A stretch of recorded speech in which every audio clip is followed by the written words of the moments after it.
Welcome back to Catalyst University. My name is Kevin Tokoph, and in this video, we're going to be discussing strengthening exercises for the intrinsic foot muscles. Now, before we get too far into the video, let's define what we mean by an intrinsic foot muscle. So first of all, they control some aspect of the foot or the toes. But the big important distinguishing factor here is that to be an intrinsic foot muscle, the muscle belly of that muscle has to be situated in the foot. There are some muscles that certainly control flexion or extension of the toes, right? But their muscle belly exists in the lower leg. So if we're talking about, let's say, extensor hallucis longus, extensor digitorum longus, those exist in the anterior compartment of the lower leg, not in the foot.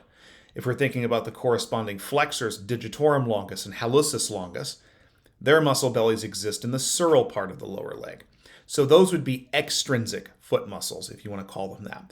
But the point is, these muscles are situated in the foot. And so to activate them, generally speaking, we're going to do that differently than just trying to get toe flexion or toe extension. Now, why is that important? Because most practitioners, when they're prescribing foot intrinsic exercises, they have a couple go-to exercises, and they usually just stop with those. One example is what you can see right here, the marble pickups or marble grabs. So to pick up these marbles, you're definitely using the digital flexors. Now, as we mentioned before, the digital flexors are not foot intrinsics. Some of them are, but the majority of the force for toe flexion is provided by the extrinsic ones in the sural area of the lower leg. So by no means is this isolating foot intrinsics. The other important thing to understand is marble pickups. You're not picking up very heavy things. It's kind of the equivalent of with your hands, picking up an object, moving it over, setting it down, picking it up again, moving it over, setting it down. It might be good in the initial phases after some kind of a procedure or an injury, but it's only going to go so far. It's really just an activation exercise. It doesn't really get good strengthening, and it doesn't isolate the foot intrinsics. The second exercise, which you can see here, is towel scrunches. You can do this with a towel, you can do it with a blanket, really anything of fabric. And again, same idea. It might get a little bit more strength in those digital flexors if they're really, really weak to begin with. But for the most part, you're not going to get any additional strengthening gains out of this. It doesn't isolate the foot intrinsics because, again, it's really just working those digital flexors of the foot. So it's not to say these are bad exercises. They absolutely 100% have their place, and I've given them to a lot of patients. But by looking at these exercises for digital flexion, we're only addressing one piece of the puzzle. We need to get the other foot intrinsics. And that's what this paper here sort of dissected very thoroughly. In fact, it's a really interesting read if you get a chance to take a look at it, and I'll put it in the comments of this video. So the paper is Intrinsic Foot Muscle Activation During Specific Exercises, a T2 Time Magnetic Resonance Imaging Study. Basically what they did, long story short, is they looked at 4 different exercises, and they actually quantified the activity of the muscle, and that is each individual intrinsic foot muscle, by looking at the pixels that changed colors. And they quantified the number of pixels on the image, and that gave the muscle activity. Very interesting way to do this. And they looked at 4 exercises. This 1A right here, this is the foot shortening exercise. We'll look at that in more detail in a little bit. B, we're going to look at last. This is called the toe spread out, or the spreading exercise.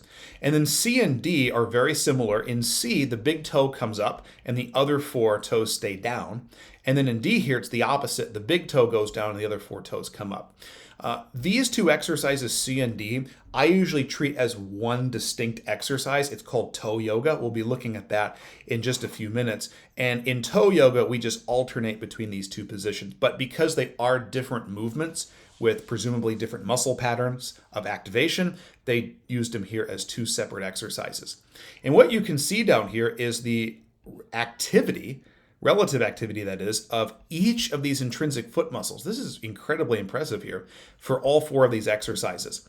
Now what you see here, long story short, is that the short foot exercise and the toe spread out exercise seem to have more activity of the intrinsic foot muscles than these 2, C and D, which comprise that toe yoga collectively.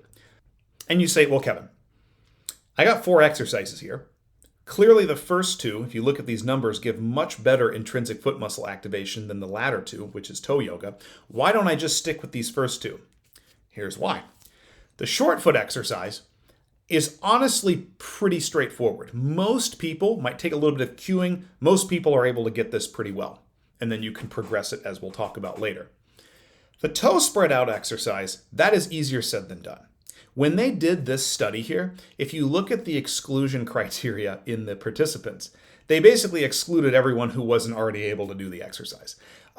You have to do a lot of practice and get really good, not only activation and strength, but motor control in these intrinsic foot muscles to be able to do the toe spread out exercise.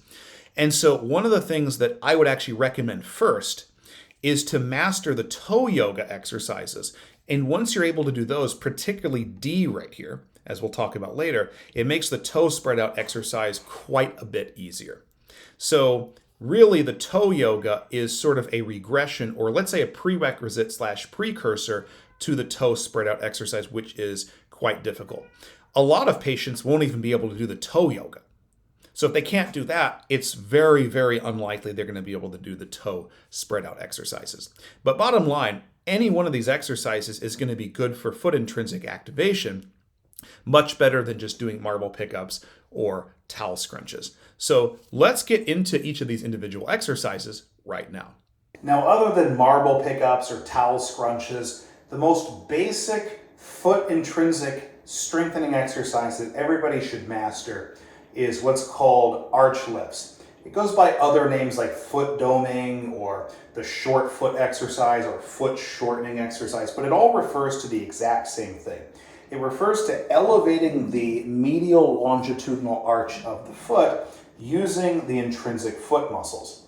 Now, to perform this exercise, we're going to imagine using our toe flexors like this, the muscles that help to curl the toes. However, our foot is going to be flat on the ground, as you see right here.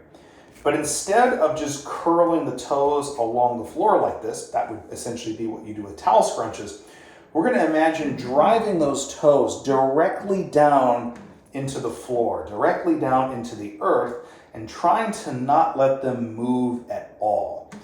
And when we do that, that's going to make it easier to tense all these muscles in the midfoot region, which are the intrinsic foot muscles, particularly this abductor hallucis muscle right here, which is one of the major players in supporting that medial longitudinal arch.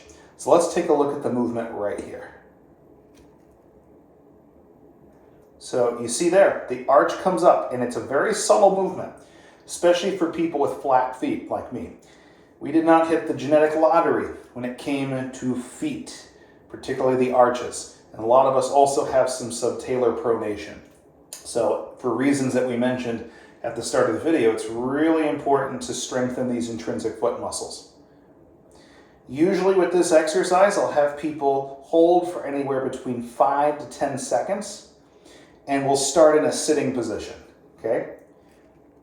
However, once you have a pretty good grasp of this in sitting, easily able to hold it for 10 seconds, doing that multiple times, it's important to progress this, and we're going to look at those progressions right now.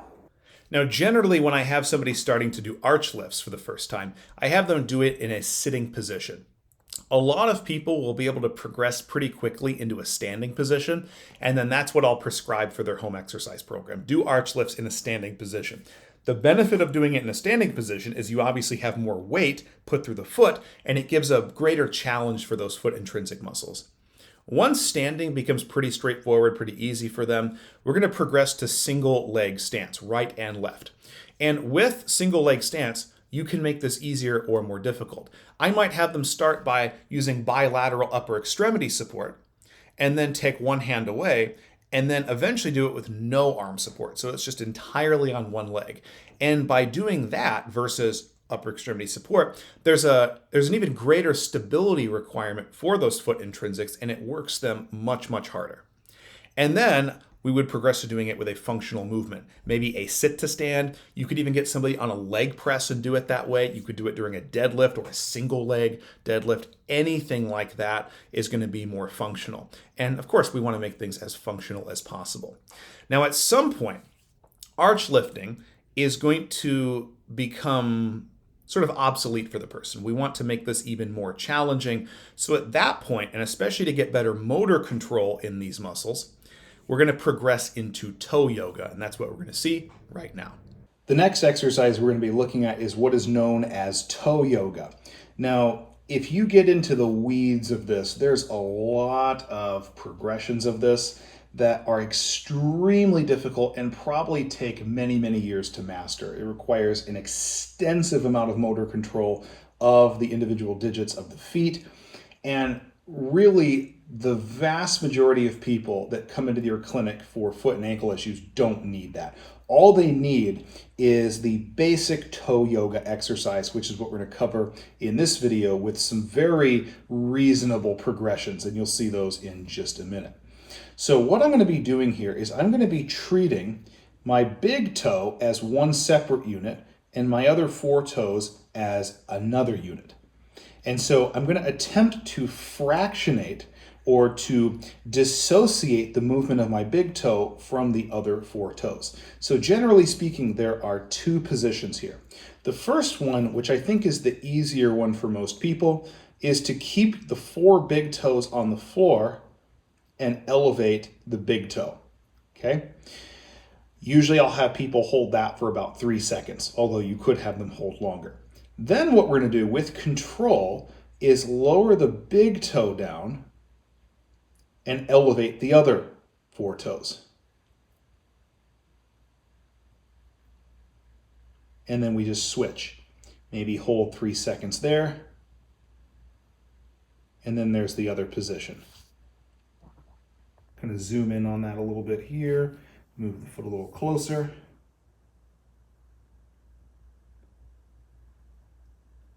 Now zooming back out, one thing we are not doing with this exercise is getting a lot of movement of the subtalar joint like that.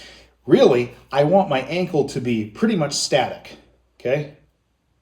So ankle didn't move there, ankle didn't move there.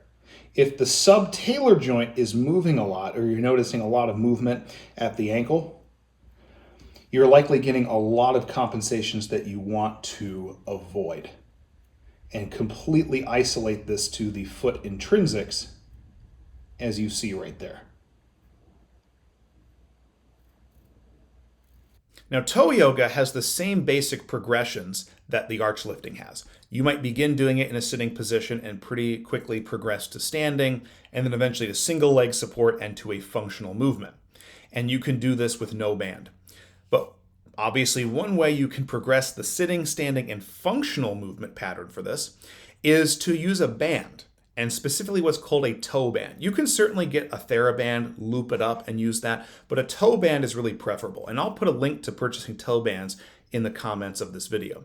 But long story short, you take the toe band and put it around the proximal phalanges of both of the hallexes, and then you move the feet apart to put tension on that band. And this provides an even greater challenge on these foot intrinsics. Let's take a look at that right now.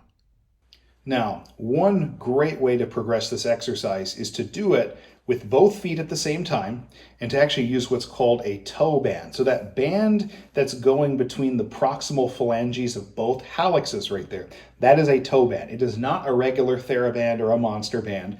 It's actually specifically a toe band. And you can use this for all varieties of toe strengthening. Very useful for different kinds of foot surgeries, ankle surgeries to get those foot intrinsics stronger.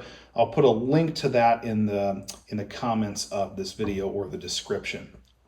So what you're going to do here is have this band, again, around the proximal phalanges of both of the hallexes. And you can obviously step apart, add a little bit of resistance there. And then you're just going to do the toe yoga on both sides at the same time. So there's one position. Let's hold that 3 seconds. And then the other position, hold that 3 seconds. And then again, just alternate there.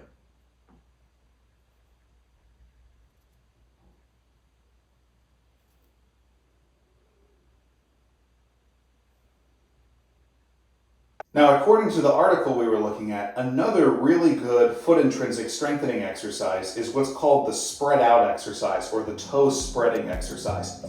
In this exercise, you're going to spread the toes as wide apart as possible and then attempt to have the only two toes in contact with the floor as the big toe and the little toe. So let's take a look at that right now. The easiest way to start this exercise is picking up with that one component of the toe yoga, this one, where the big toe is in contact and the other four are up. If you can't do that exercise, this one in all likelihood will be a little bit too challenging, and you should really work on addressing the toe yoga before progressing to this one. So begin with this position, and then as you spread the toes apart, attempt to bring that fifth one down to the floor. Hold for a few seconds and then come back and relax. Kind of reset there. And then we'll do that again. So all four toes up, spread them apart, and try to bring that fifth one down to the floor. And then come back, relax, and reset.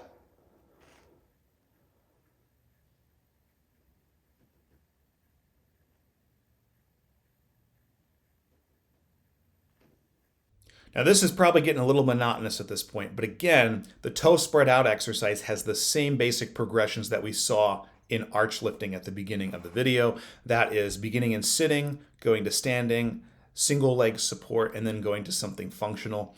With the toe spread out exercise, I don't feel as much of a need to do this with a functional movement like a sit to stand. Normally stopping at single leg stance for this is sufficient. This is just a really challenging activation pattern. And so if you can at least get this in single leg stance, I'm pretty happy. We'll probably save the functional movement patterns, sit to stands, leg press, deadlift, for the other ones like the arch lifts or toe yoga. So that concludes our discussion of strengthening the intrinsic muscles of the foot. Please make sure to like this video, subscribe to my channel, and hit that notification button for notifications for all videos in the future. Thank you so much.